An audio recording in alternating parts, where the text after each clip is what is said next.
Pessoal, boa noite. Então, como o Christian disse, eu sou o Fábio, minha esposa Keila é cinegrafista, padrão vista, né? Fábio da Keila, né? Quem você é, Keila?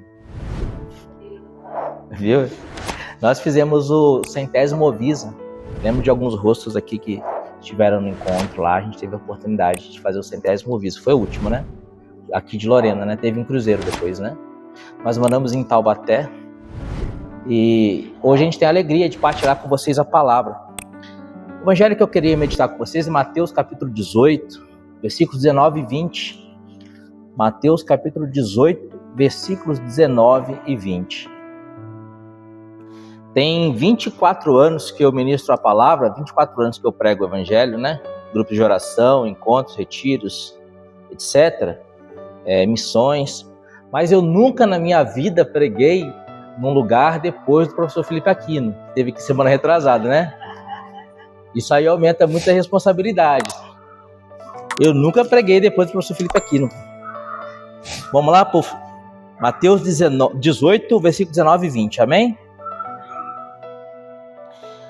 Digo-vos ainda, se dois de vós se unirem sobre a terra para pedir o que seja o que for, o conseguirão do meu Pai que está nos céus. Então aqui Jesus faz uma promessa, Mateus 18, versículo 19, ele faz uma promessa que se duas pessoas se unirem sobre a terra, eles vão ter um poder espiritual de alcançar do céu, seja o que for. Não sei o que estou dizendo, nosso Senhor e Salvador Jesus Cristo.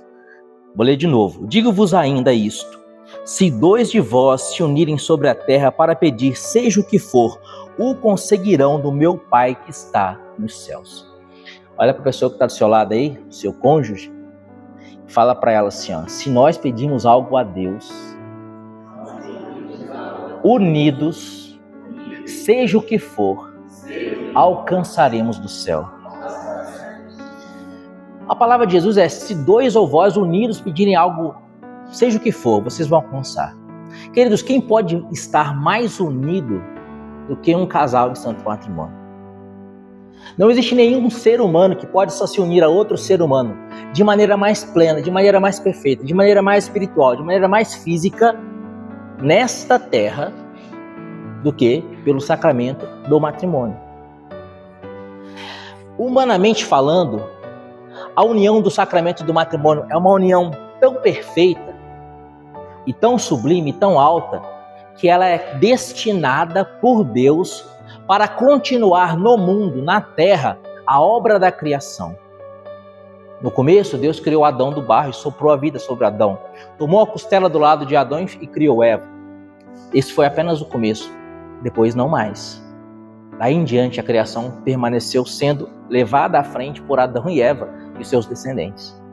E Deus quis assim no sacramento do matrimônio. Então o sacramento do matrimônio tem um poder espiritual que abala os infernos. Abala os infernos. E o demônio não está feliz com isso. Continua meditando comigo essa palavra. E a palavra diz assim, porque onde 2 ou 3 estão reunidos em meu nome, aí eu estou no meio deles. 2 ou 3. Esse 3 quem que é? Os filhos, não é? Esse 3 pode ser 4, 5, 6, 7, 8, 9, né? São os filhos. São João Paulo II chamava a família de igreja doméstica. Por que igreja doméstica? A igreja é a casa de Deus. A igreja, podemos por assim dizer, é o reino de Deus. Deus quer reinar no mundo através das famílias. E o demônio não está feliz com isso. Querido, se Deus quer, o demônio não quer. Então temos aí um combate espiritual. E é disso que eu quero falar hoje. Hoje é dia de São Pio, né? Dia de São Pio de Pietreutina. Eu quero meditar um pouco sobre esse combate espiritual que São Pio viveu tanto na vida dele, que a gente sabe que estudou a história de São Pio, as agressões físicas que ele sofria do demônio, as perseguições até eclesiásticas que ele sofria, etc. Só que eu quero mostrar para vocês que essas perseguições, o demônio opera, o demônio realiza em tudo aquilo que, como eu vou dizer, arranca almas dele, certo? Tudo aquilo que tem um poder espiritual, tudo aquilo que incomoda o inferno. Falando de São Pio, eu lembrei de São João Maria Vianney. Uma vez São João Maria Vianney, o demônio se materializou e falou para São João Maria Vianney assim: se houvesse 2 padres como você na França, era o fim do meu reino. Ou seja, o ministério de São João Maria Vianney incomodava os infernos. Assim também é o matrimônio. Meus amados, Jesus disse assim, quando perguntaram para ele sobre o matrimônio, os fariseus se aproximaram de Jesus, falaram para ele assim: Senhor, Moisés permitiu darmos cartas de divórcio para a mulher e despedi-las. O que o Senhor nos diz isso? Aí o Senhor fala: no começo não era assim. Essa lei foi dada por causa da dureza dos vossos corações. Mas o que Deus uniu, o homem não separe. E aí Jesus dá uma ordem. O que Deus uniu, o homem não separe. É uma ordem de Jesus. É uma determinação. Jesus é o verbo de Deus. Ele cria pela palavra. Certo? Jesus é o verbo de Deus. Quando ele fala, ele cria. Quando ele falou que Deus uniu o homem não separa, ele instituiu ali. Naquela palavra de Jesus foi instituído o sacramento do matrimônio. Faça-se a luz se fez. Gênesis 1. Faça-se um luzeiro para presidir o dia, se fez o sol. Faça-se um luzeiro para presidir a noite, se fez a lua. Quando Deus fala, se faz. Quando Jesus olhou a Santíssima Virgem aos pés da cruz e viu ali Nossa Senhora e São João, Jesus disse para João: eis aí a tua mãe. A partir daquele momento em que Jesus disse para João: eis aí a tua mãe, e disse para Nossa Senhora: eis aí o teu filho, João 19:25, a partir daquele momento a Santíssima Virgem se tornou mãe da humanidade, com um poder espiritual de maternidade sobre toda a humanidade, para nos gerar na ordem da graça. E nós, para alcançarmos a graça, precisamos passar pela maternidade de Nossa Senhora, porque Jesus instituiu isso pela palavra dele. Ele fala, ele institui. Quando Jesus disse: o que Deus uniu, o homem não separe, ele tornou o matrimônio santo. E aqui nesse evangelho, ele apresentou, além disso, um poder na união matrimonial de alcançar do céu as graças que ninguém mais pode alcançar. As graças que vocês quiserem, se vocês estiverem unidos em oração, certo? Como eu disse, há um combate espiritual. Queridos, na década de 60, no Brasil, tinha 0% de divórcio. 0% de divórcio na década de 60 aqui no nosso Brasil. A porcentagem de divórcio no Brasil era 0%. Isso é impressionante, né? Em 2010, o IBGE fez uma pesquisa. 2010. Em 2010, o tempo médio de um casamento estava durando, em média, 16,3 anos. Ou seja, a pessoa se casava em 2010, em média, depois de 16 anos de casamento, se separava. A coisa piorou. 2023 foi a última pesquisa que eu achei do IBGE sobre esse tema, pesquisando. O último dado que eu achei foi de 2023. Em 2023, o número de anos, em média, que os casamentos estão durando é de 13,8. Ou seja, cada vez os casamentos estão diminuindo mais. A revista Exame.com traz uma matéria que ela diz que 47,7% dos casamentos duram até 10 anos. Imagina o seguinte, cara. Casamento comunitário. Essa semana que vem vai ter um casamento comunitário lá em Taubaté. 20 casais vão se casar. Daqui a 10 anos, 10 estarão divorciados. É isso que está falando a pesquisa. Vocês perceberam que existe algo espiritual sobre isso? A gente tem um problema, a gente tem uma crise. E a gente precisa olhar essa crise de maneira espiritual. A irmã Lúcia de Fátima, vidente de Nossa Senhora de Fátima, ela escreveu uma carta para o cardeal Carlo Cafarra. E nessa carta, ela diz várias coisas para o cardeal Cafarra. Mas dentre as coisas que a irmã Lúcia fala para o cardeal Carlo Cafarra, é o seguinte: nos últimos tempos, a batalha final será contra a família. A batalha final entre Satanás e o Senhor será contra a família, contra o matrimônio, contra aqueles que os defendem. Parabéns, sou contra vocês.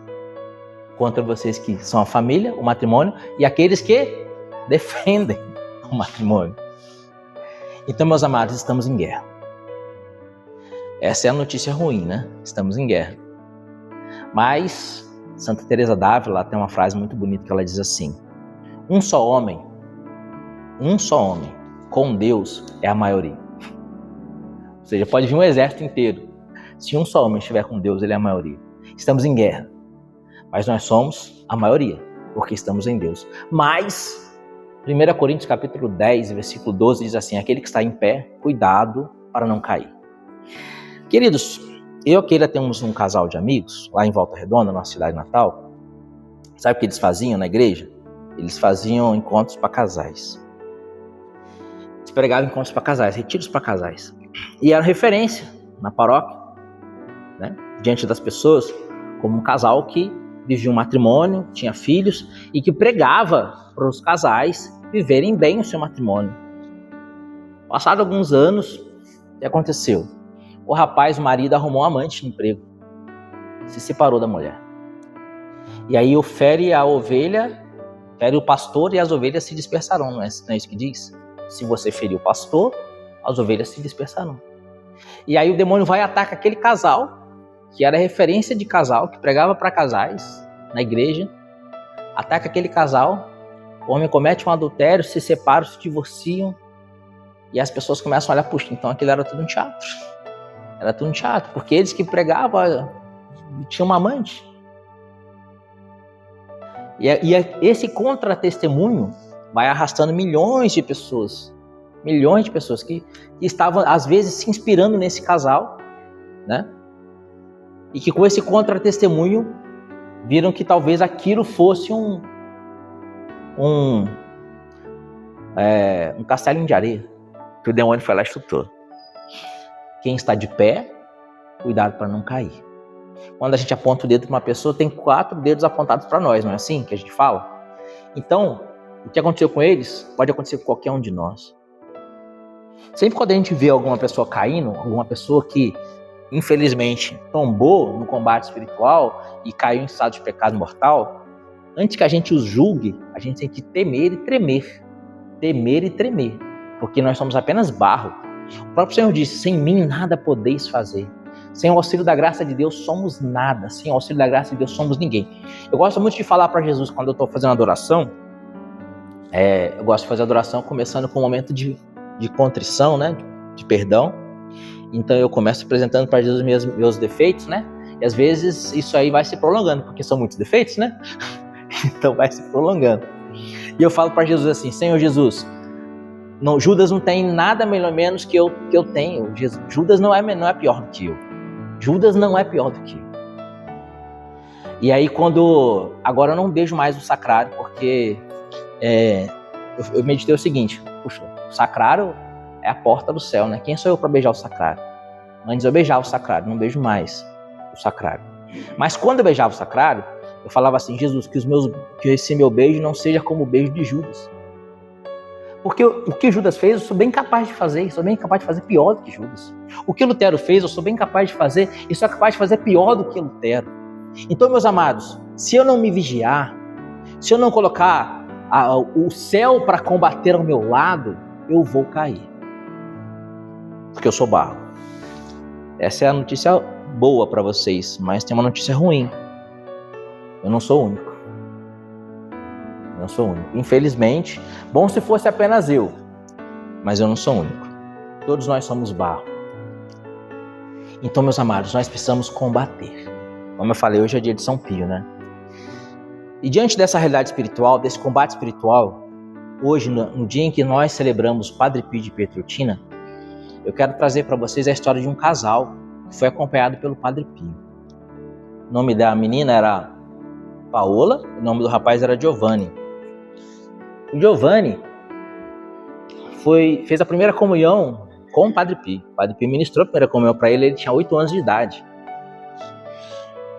E Giovanni foi ali, acompanhou o Padre Pio até os 12, 13 anos, depois foi trabalhar, tocou a vida dele, e aí voltou para Pietreutina para São Giovanni Rotondo, já rapaz, e arrumou um emprego no Hospital Sollievo della Sofrenza, o hospital do Padre Pio, né, o alívio do sofrimento.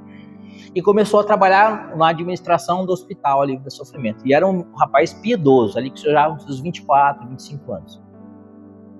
Nesse meio tempo, havia uma menina também, em São Giovanni Rotondo, chamada Giovanna. E a Paola, ela foi procurar o Padre Pio para falar sobre vocação. E ela falou sobre vocação com o Padre Pio. O Padre Pio falou assim: qual que é o seu desejo mais profundo? Desejo mais profundo da sua alma. E a Paola disse assim: o desejo mais profundo da minha alma, Padre, é ser mãe, ter muitos filhos. O Padre Pio falou: então sua vocação é o matrimônio. Vamos rezar para que Deus providencie um bom rapaz para você. E aí ele disse: você vai rezar todos os dias a coroinha do Sagrado Coração de Jesus, que era a oração que o Padre Pio tinha muita devoção. Ele rezava a coroinha todos os dias. Todo dia ele rezava a coroinha, e ele rezava a coroinha do Sagrado Coração de Jesus na intenção dos filhos espirituais dele. Ele disse a Paola que rezasse todo dia a coroinha do Sagrado Coração de Jesus para que Deus providenciasse um bom jovem para que ela se casasse. E ela rezou. Passado algum tempo, ela conheceu o Giovanni, que trabalhava no hospital do Padre Pio, e eles começaram a namorar. Foram conversar com o Padre Pio os aconselhava, rezava com eles, e eles tomaram uma resolução de rezar, de interceder, rezar pelo casamento deles. Eles fizeram um namoro de oração, e eles se casaram. Se casaram às 5 horas da manhã, numa missa do Padre Pio. Hoje em dia, para casar, tem que ter festa, pompa, né? Tanta coisa. Eles se casaram às 5 horas da manhã, numa missa celebrada pelo Padre Pio de Pietrelcina em São Giovanni Rotondo. Se casaram, santo matrimônio, e começaram a viver o matrimônio deles, mas não viam os filhos. Não viam filhos. E aí o Padre Pio foi procurado mais uma vez pela Giovanna e pela Paola e pelo Giovanni. Cismei Giovanna, né? Paola. Pela Paola e pelo Giovanni foi procurado mais uma vez. Eles faziam direção espiritual com o Padre Pio. E eles disseram: Padre Pio, a gente não pode ter filhos porque a Paola é estéril.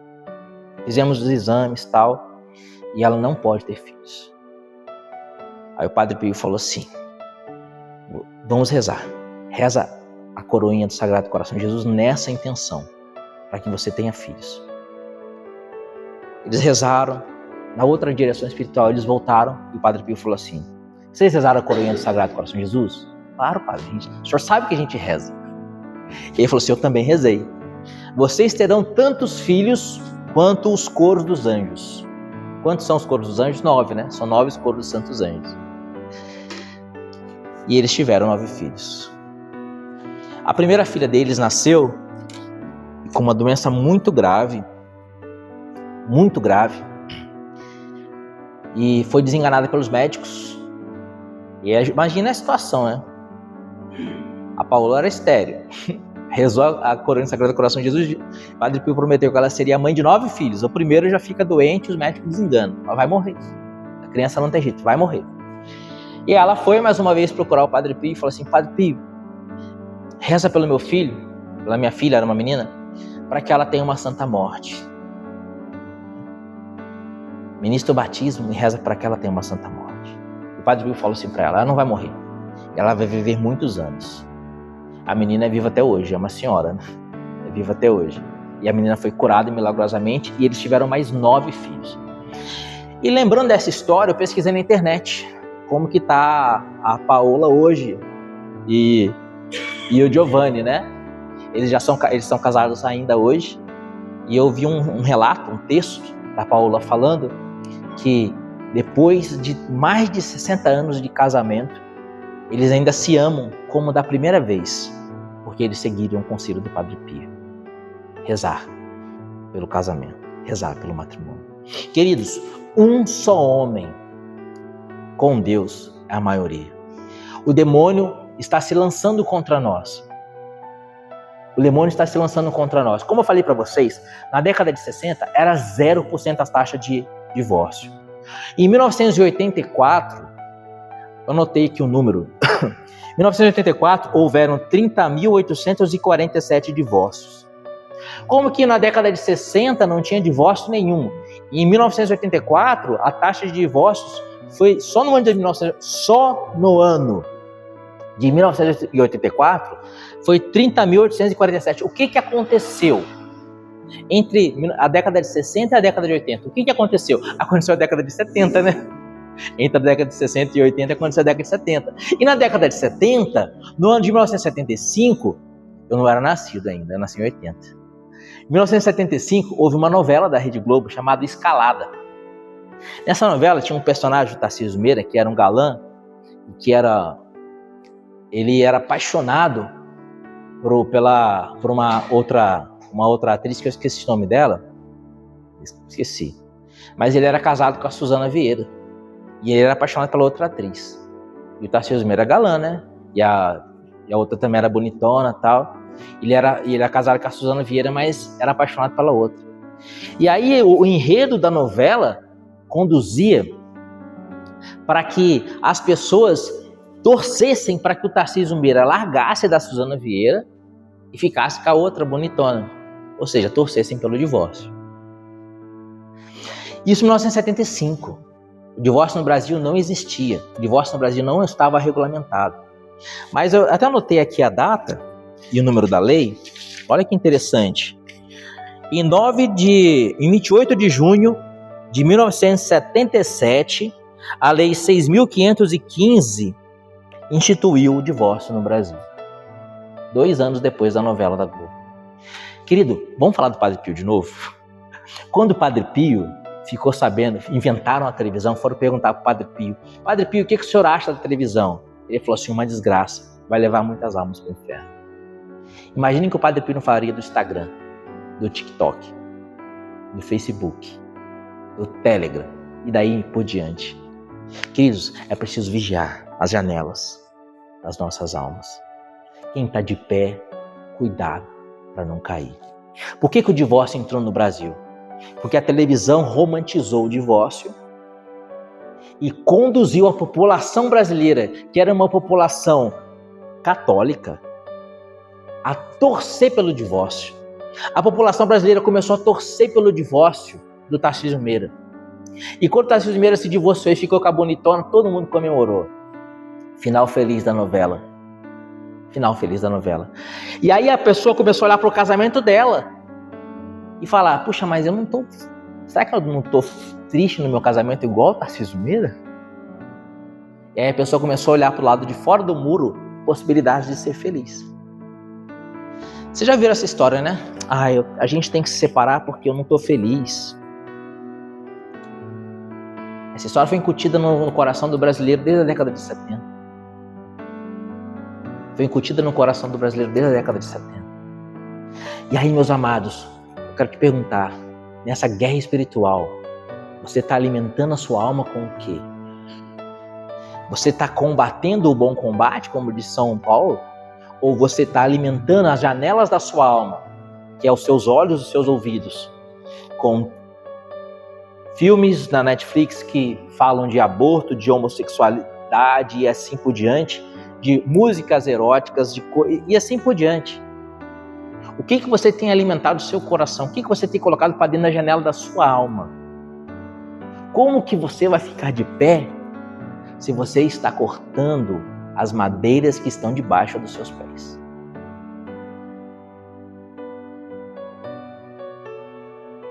Essa reflexão a gente precisa levar para os nossos filhos, para os nossos amigos, para os nossos parentes. Esse dia o Cristo estava falando comigo, né? Que o Padre Paulo falando: eu estou aqui na internet para você desligar a internet, né? Eu estou aqui na internet para você desligar a internet.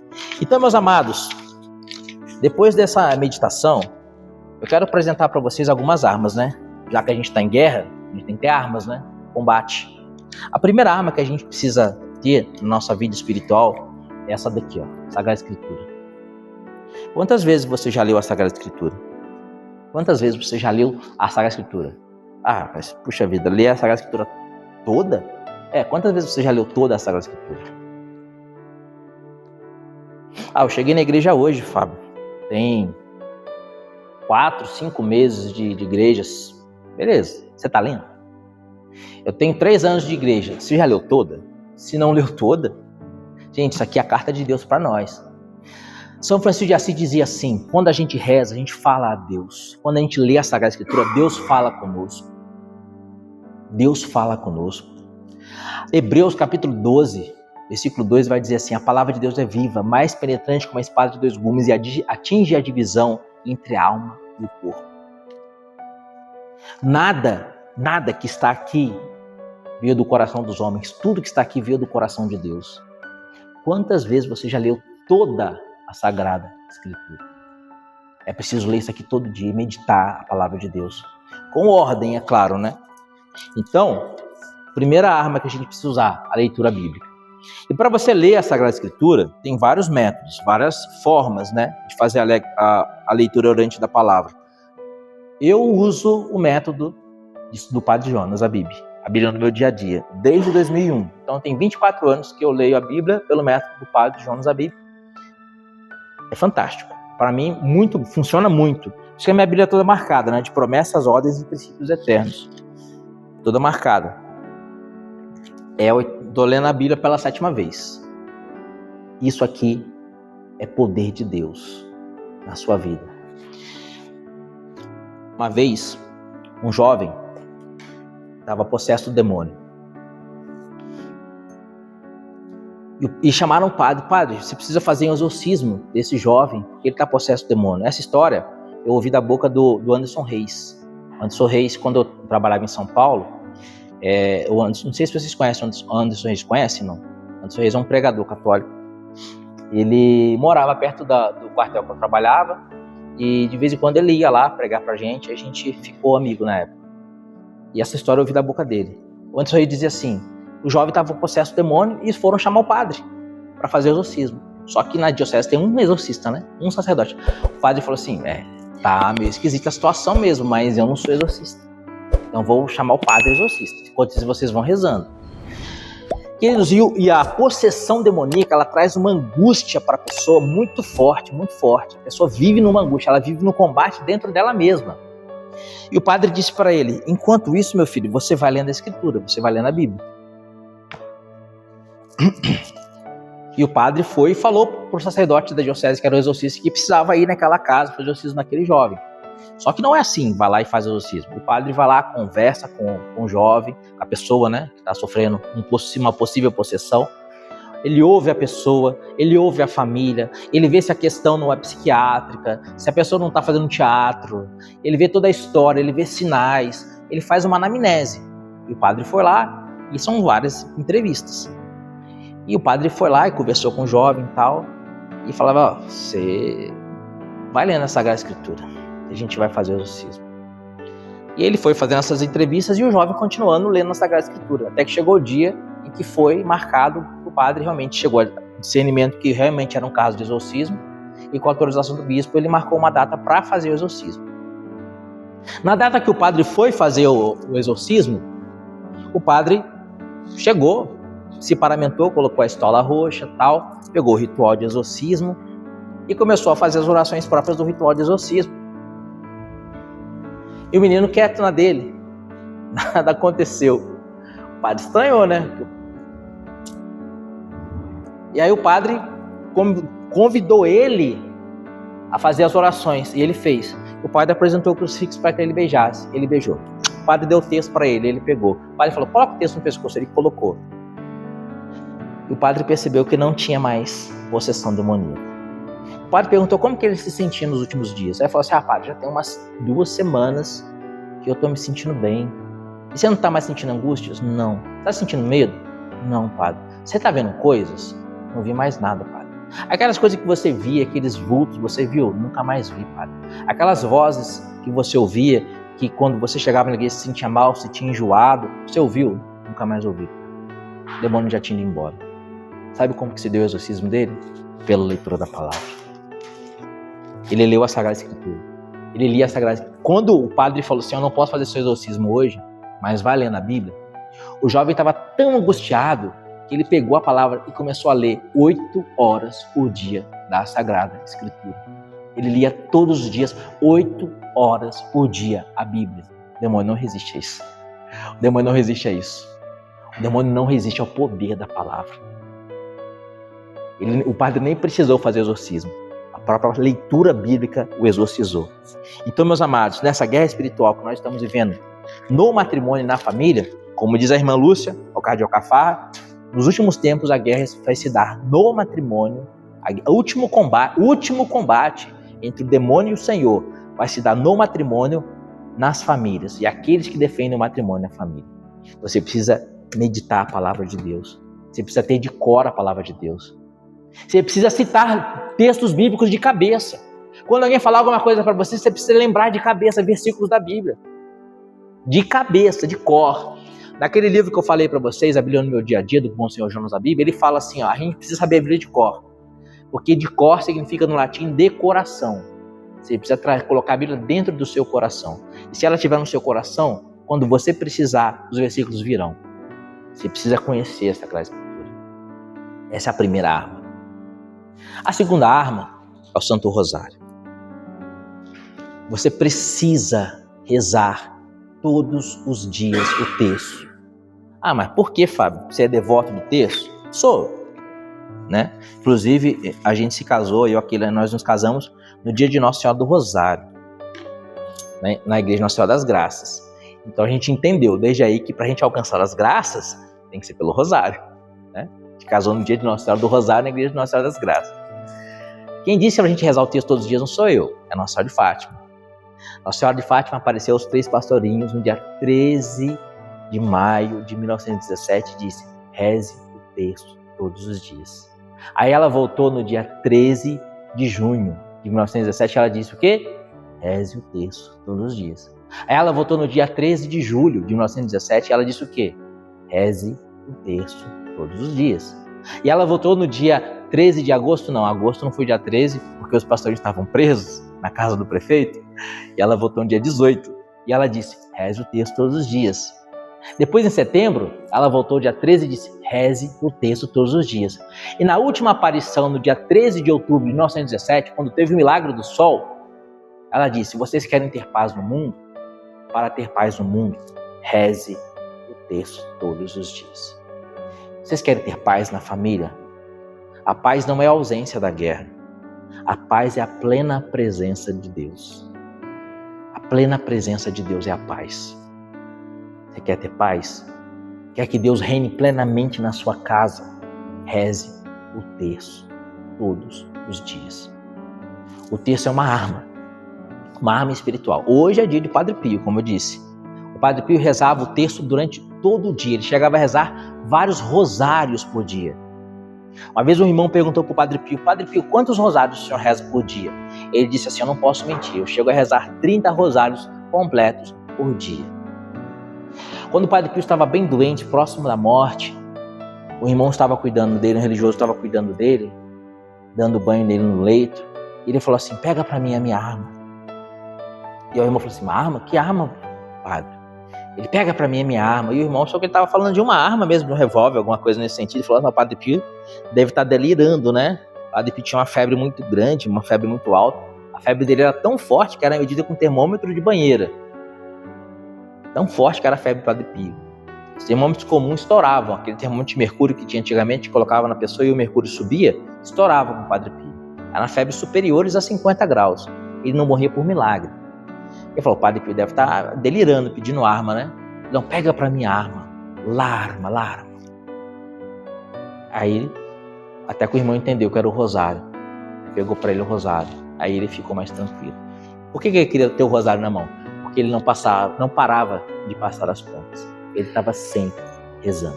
Uma vez perguntaram pro Padre Pio assim, Padre Pio, como que o senhor consegue rezar tantos terços?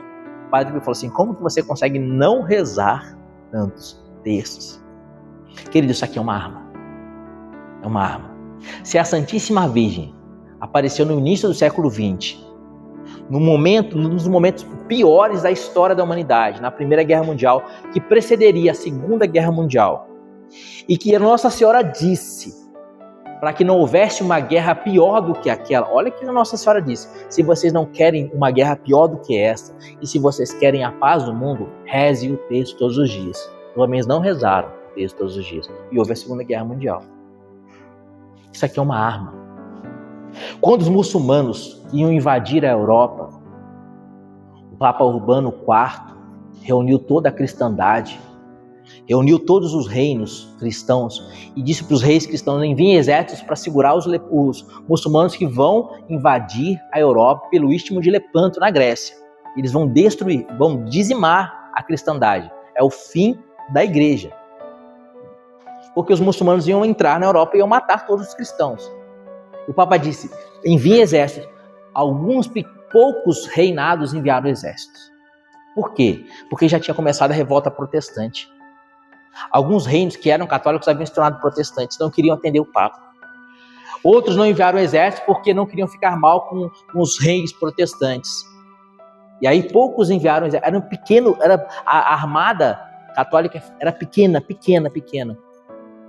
Era praticamente impossível vencer os muçulmanos.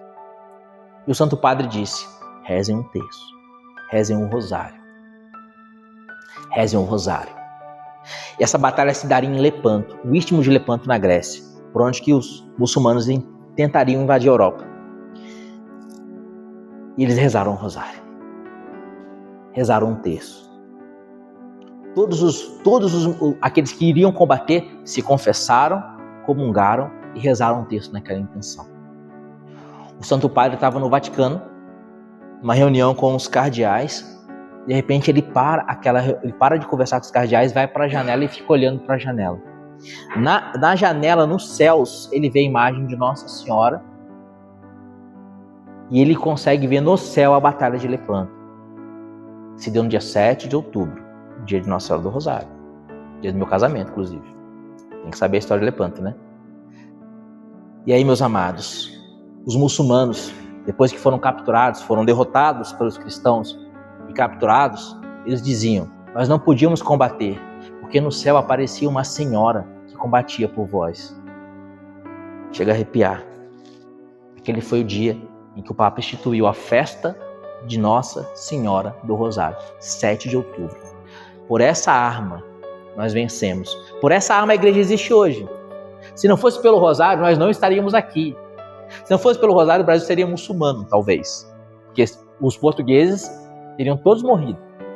Não ia ter sobrado nenhum cristão. Se não fosse por essa arma, você não estaria aqui. Não existe nada mais católico do que a missa e o rosário. Não existe nada mais católico do que a missa e o terço. Reze o terço todos os dias. Primeira arma, Sagrada Escritura. Segunda arma, Santo Rosário. Em família. Reze o terço em família. Por quê? Tudo que pedides unidos, vocês o alcançarão. É a palavra de Deus que a gente está meditando hoje. Então reze o terço em família. Terceira arma. A gente não pode negligenciar jamais a confissão mensal. A gente precisa se confessar no mínimo uma vez por mês.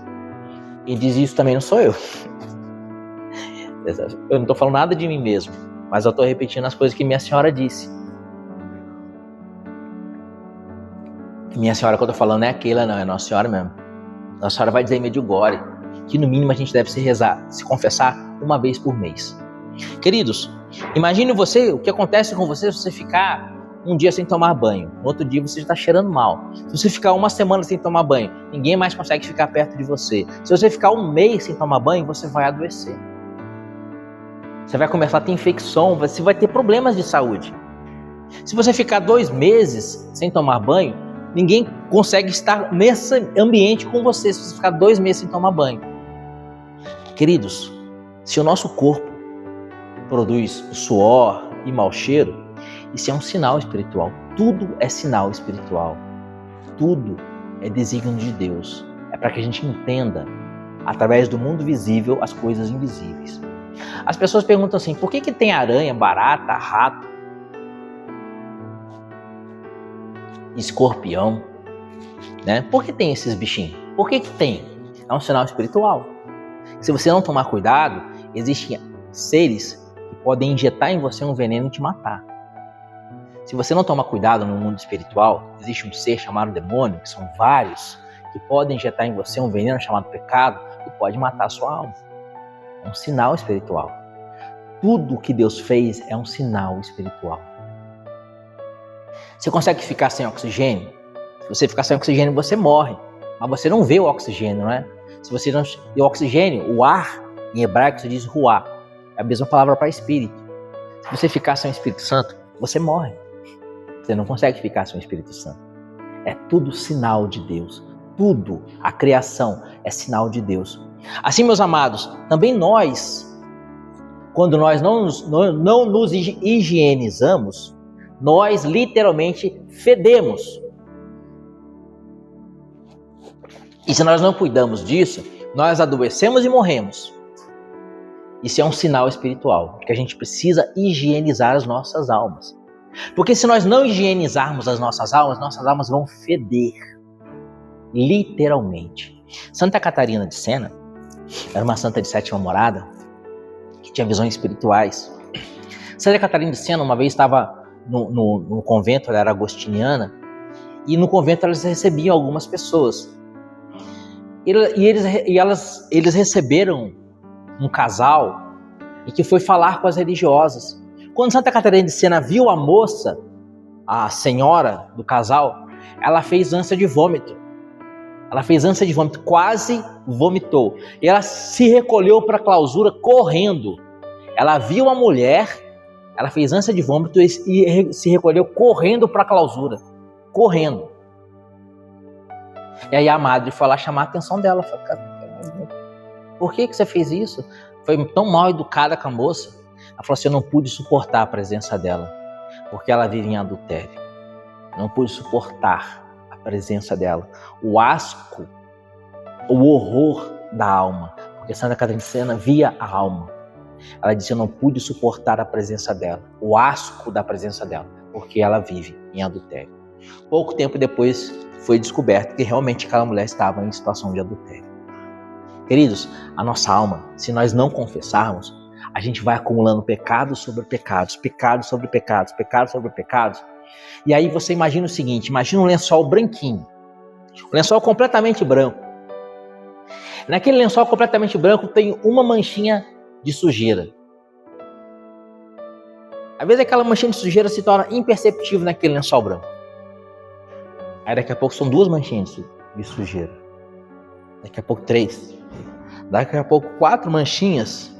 Daqui a pouco 5, 6, 7, 8, 9, 10, 11, 12. Daqui a pouco o lençol todo está sujo. Todo imundo o lençol. Como que começou a sujeira do lençol? Uma única manchinha.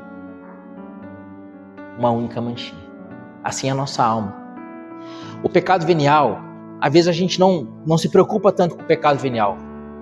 Mas Jesus vai dizer, ou em Apocalipse a palavra vai dizer, que a gente deve ser frio ou quente. Se for morno, seremos vomitados da boca do Senhor. Apocalipse 3. O que é essa mornidão? A mornidão espiritual é exatamente você não se importar em combater os pecados veniais. Você não se importar em cometer pecados veniais. Eu medito sempre o seguinte, que o pecado mortal é como se fosse a lança que transpassou o coração de Jesus.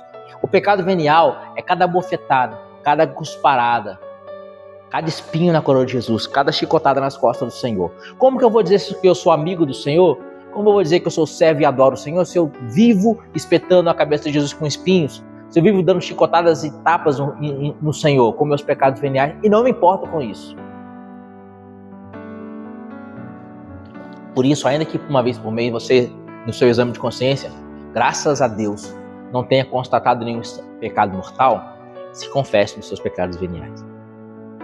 A palavra vai dizer que o justo peca 7 vezes ao dia. O justo é o santo. Se o santo peca 7 vezes ao dia e eu não sou santo, só pelo fato de não ser santo já estou cometendo uma desobediência, porque a palavra de Deus vai dizer em Levítico 19, versículo 2, sede santos como o Senhor teu Deus é santo. Mateus capítulo 5, versículo 48, sede perfeito como vosso Pai Celeste é perfeito. 1 Pedro capítulo 1, versículo 8, sede santos como o Senhor teu Deus é santo. Então 3 vezes no mínimo Deus ordena que eu seja santo. Se eu não sou santo, já eu estou pecando por desobediência. Então, meus amados, se o santo já peca 7 vezes ao dia, quanto mais eu. Se o santo peca 7 vezes ao dia, ele peca 210 vezes ao mês, em 30 dias. Então o santo teria 210 pecados para se acusar na confissão, uma vez por mês. Imagina eu, que sou apenas cocô do cavalo do bandido. Quanto que eu não preciso me confessar uma vez por mês? Certo? Primeira arma, a Sagrada Escritura. Segunda arma, a oração do Santo Terço. A terceira arma, a confissão mensal. E a quarta arma, e a mais poderosa de todas, o canhão de Deus, a bomba atômica de Jesus, que é a Sagrada Eucaristia. o Santíssimo Sacramento do altar. A presença real de Jesus, o pão vivo descido do céu, para que você esteja na presença de Jesus com dignidade, para que você o receba com dignidade, no mínimo aos domingos. Você precisa viver essas 3 coisas que precedem isso: leitura bíblica, oração do texto, confissão, para então você poder se unir a Jesus. Queridos, pensa comigo. Jesus disse em João capítulo 6, versículo 48, eu sou o pão da vida. Vossos pais no deserto comeram maná e morreram. Eu sou o pão vivo que desceu do céu. Quem comer desse pão viverá eternamente, porque o pão que eu hei de dar é minha carne para a vida do mundo. Jesus está prometendo, quem comer deste pão viverá eternamente. Quem comer deste pão viverá eternamente.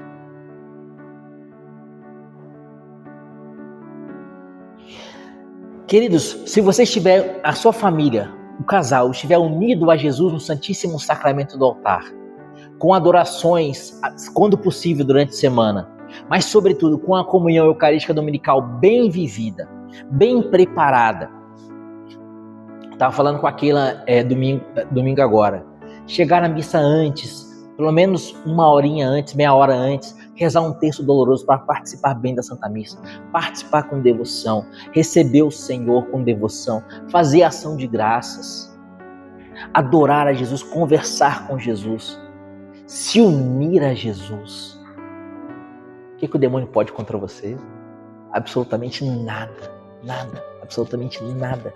O demônio não vai poder nada contra a sua casa, não vai poder nada contra a sua família. A guerra já está perdida para ele. Basta uma única comunhão para que a gente seja santo. Amém? Amém? Por que a gente não é santo?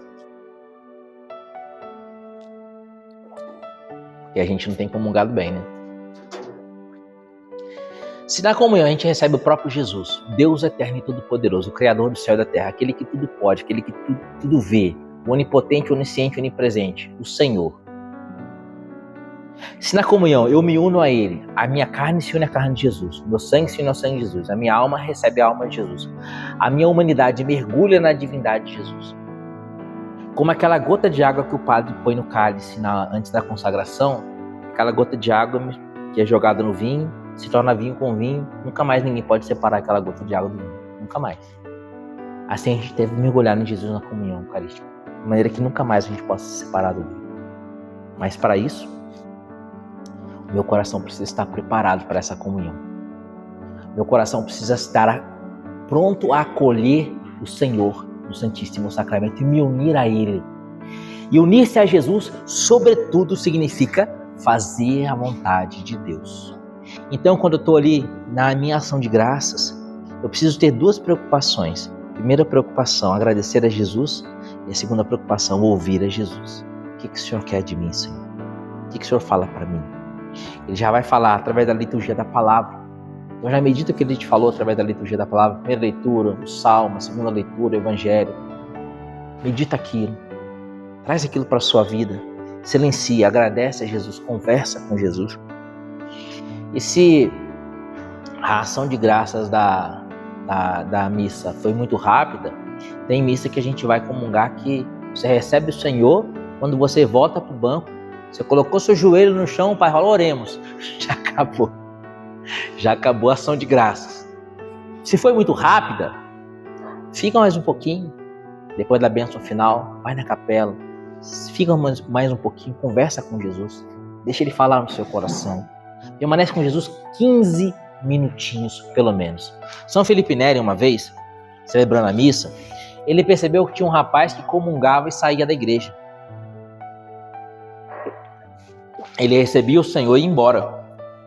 E aí São Felipe Neri falou para os coroinhas assim, a próxima missa que aquele rapaz vier e comungar e sair da igreja, vocês vão atrás dele com essas velas na mão. E aí o rapaz foi receber o Santíssimo e saiu da igreja. E foi os coroinhas atrás dele com a vela na mão. E aí ele falou assim, onde que vocês vão com essa vela atrás de mim? Eu não morri não. O senhor não morreu, mas a gente está aqui na procissão eucarística. O senhor recebeu Jesus e está saindo com a vela na mão. Os coroinhas do lado do do rapaz por ordem de São Felipe Neri. Por quê? Porque durante 15 minutos depois da Eucaristia, da comunhão, Jesus está em nós, fisicamente presente. 15 minutos. Fisicamente presente. Fisicamente presente. Então, pelo menos durante 15 minutos, a gente precisa se recolher, meditar e rezar. Então, meus amados, eu não vou nem falar para vocês que a gente precisa comungar todo domingo, né? Ou ir à missa todo domingo, não vou nem comentar isso. Mas o que eu quero, a minha proposta para vocês é durante a semana. Quando der, tenta pelo menos passar e cumprimentar Jesus. Fala, oi Jesus. Você já viu a história do Oi Jesus é o Zé? Essa história é bem legal. Alguém já deve ter ouvido falar. Já viu essa daí, Cristian? Oi Jesus é o Zé. Tinha um senhor que ficou doente e ficou internado. Ele era um morador de rua. Essa história eu ouvi ao longo da caminhada na igreja. Não sei se é verdade, mas eu acredito que seja. E esse senhor, que era um morador de rua, foi internado. E no hospital ninguém visitava, né? Ninguém visitava aquele morador de rua. Mas todo dia vinha um rapaz muito bonito, de barba, cabelo castanho. Parava diante do leito do rapaz, desse senhor, ficava uns minutos e ia embora. E as pessoas olhavam aquilo, algumas pessoas viam esse rapaz, outras não, mas não chamava atenção, porque era a hora da visita. E aí, no outro dia, na hora da visita, aquele rapaz entrava, parava em frente ao leito desse senhor e ia embora. Até que chegou um dia que esse rapaz não veio mais. E aí, o Zé, esse senhor, chamou o médico e falou assim, eu vou morrer. Eu falei, mas como é que o senhor sabe que o senhor vai morrer? Porque Jesus me disse. Mas Jesus disse para você que vai morrer? Disse. Todo dia Jesus vinha me ver aqui, porque todo dia eu ia na igreja e falava para Jesus, oi Jesus, é o Zé. E saía. Porque eu era fedido, eu era um morador de rua, não podia ficar na igreja, as pessoas me olhavam mal. Então eu entrava e falava para Jesus, oi Jesus, é o Zé, e ia embora. E aí Jesus veio me ver, todos os dias Jesus veio me ver no hospital. Jesus entrava, olhava para mim e falava assim, oi Zé, é o Jesus, e ele ia embora. E hoje ele falou que ele vai me levar. No outro dia, o Zé morreu. Então, meus amados, Jesus não espera grandes coisas de você. Jesus espera só o seu amor. Estamos em guerra, o demônio combate contra nós. A luta final entre Deus e o demônio é no campo da família. Contra a família e contra aqueles que a defendem. Essa é uma palavra da irmã Lúcia, o cardeal Cafarra. Combata o bom combate. Joel capítulo 4, versículo 10. Mesmo enfermo diga, eu sou guerreiro. Guerreie pela sua família. Guerreie pela sua casa. Usando as armas que Jesus te dá. As armas que Jesus te dá hoje. A palavra. O Santo Terço. Confissão mensal. E adoração eucarística. Glória ao Pai, ao Filho e ao Espírito Santo. Como era no princípio, agora e sempre. Amém. Em nome do Pai, do Filho do Espírito Santo. Amém.